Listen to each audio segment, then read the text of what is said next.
বাংলাদেশে আওয়ামী লীগ সরকার ক্ষমতাচ্যুত হওয়ার আগে ভারতীয় পণ্য বর্জনে ব্যাপক একটি প্রচারণা দেখা গিয়েছিল।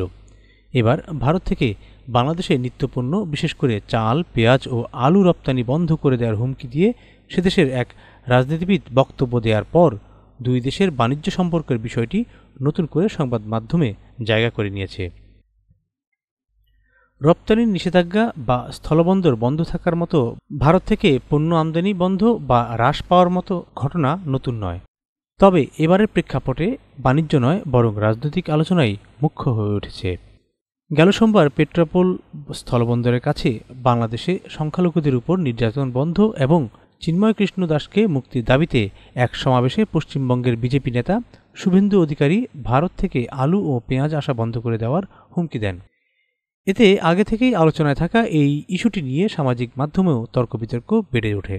এদিকে বাংলাদেশের অর্থ উপদেষ্টা সালেউদ্দিন আহমেদ বলেছেন, ভারতের রাজনৈতিক বক্তব্য যাই হোক, তাদের ব্যবসায়ীদের স্বার্থও দেখতে হবে, যে কারণে বাণিজ্যিক সম্পর্কের প্রভাব পড়বে না বলে মনে করেন তিনি। ভারত থেকে সর্বশেষ অর্থ বছরে বাংলাদেশের আমদানির পরিমাণ ছিল প্রায় $11.5 বিলিয়ন। এই তথ্য ভারতের বাণিজ্য মন্ত্রণালয়ের। বাংলাদেশের রপ্তানিকারকদের তালিকায় চীনের পরেই দেশটির অবস্থান রয়েছে। কিন্তু উল্লেখিত তিন পণ্য অর্থাৎ আলু, পেঁয়াজ ও চালের ক্ষেত্রে ভারতের উপর আদতে কতটুকু নির্ভরশীল বাংলাদেশ, সেটি জানব আজ আমরা। প্রথমে আসি আলুর ব্যাপারে। বাংলাদেশে 2023 সালের আগে কখনো আলুই আমদানি করা হয়নি। দেশটি বরং আলু রপ্তানি করত। দাম নিয়ন্ত্রণের জন্য ওই বছরের অক্টোবরে প্রথমবারের মতো আলু আমদানি করার সিদ্ধান্ত নেয় তৎকালীন সরকার। ভারতের বাণিজ্য মন্ত্রণালয়ের তথ্য বলছে 2023-24 অর্থ বছরে দেশটি থেকে প্রায় $17 লাখ আলু আমদানি করা হয় বাংলাদেশে। ওই অর্থ বছরে বাংলাদেশে আলুর উৎপাদনের লক্ষ্যমাত্রা ধরা হয়েছিল 1,16,00,000 মেট্রিক টন। উৎপাদন হয়েছে 1,06,00,000 মেট্রিক টন।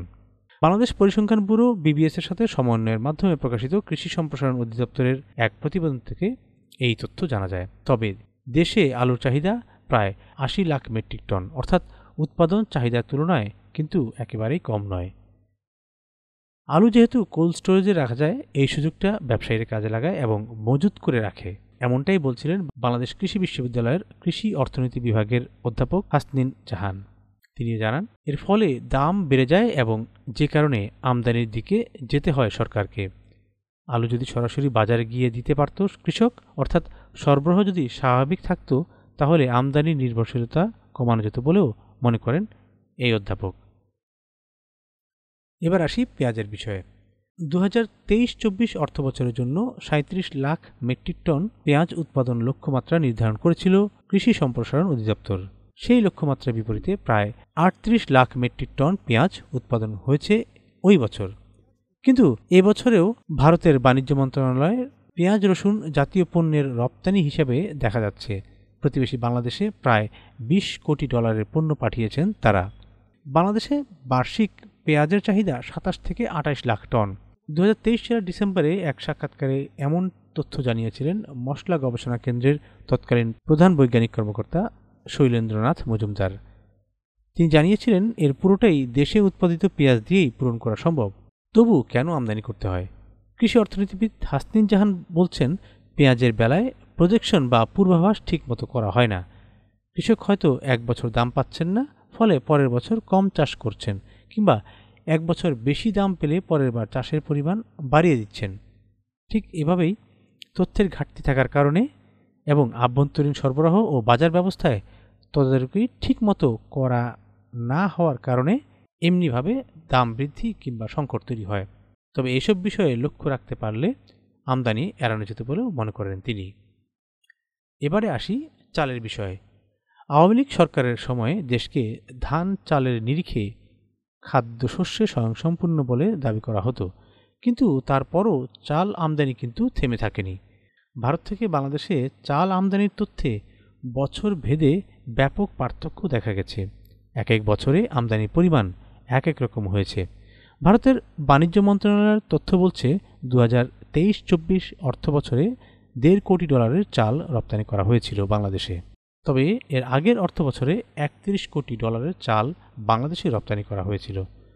সবশেষ অর্থ বছরে কৃষি সম্প্রসারণ অধিদপ্তর নির্ধারিত লক্ষ্যমাত্রা ছিল 4,34,00,000 মেট্রিক টন। উৎপাদন হয় 4,20,00,000 মেট্রিক টন চাল। জাতিসংঘের বাণিজ্য বিষয়ক ডেটাবেজ অনুযায়ী 2023 সালে বাংলাদেশে $8 কোটি বেশি চাল রপ্তানি করেছে ভারত। পরিমাণের দিক থেকে 2,15,000 টন প্রায়। ভারত ছাড়াও ভিয়েতনাম এবং থাইল্যান্ড থেকেও চাল আনে বাংলাদেশ। যুক্তরাষ্ট্রের কৃষি বিভাগ USDA থেকে গত এপ্রিলে প্রকাশিত এক প্রতিবেদনে পূর্বাভাস করা হয়েছে যে আগামী অর্থবছরে বাংলাদেশের চাল আমদানি শূন্যের কাছাকাছি নেমে আসতে পারে। চলতি বছর বোরোর ভালো ফলন এবং আউশ আমনের পরবর্তী মৌসুমের কথা বিবেচনায় নিয়ে সংস্থাটি বলেছে 2024-25 অর্থবছরে 50,000 মেট্রিক টন চাল আমদানি করতে পারে দেশটি। বোরোর ভালো উৎপাদনের কথা উল্লেখ করে কৃষি অর্থনীতিবিদ হাসনাইন জাহানও বিষয়টি বলেছেন যে সমস্যাটা মনে হচ্ছে ডিস্ট্রিবিউশন বা বন্টন পর্যায়ে। মজুতদারি ঠেকিয়ে সরবরাহ ব্যবস্থা মজবুত করা গেলে চালের মূল্য বৃদ্ধি বা যোগান সংকট মোকাবেলা করা সম্ভব বলেও মন্তব্য তার।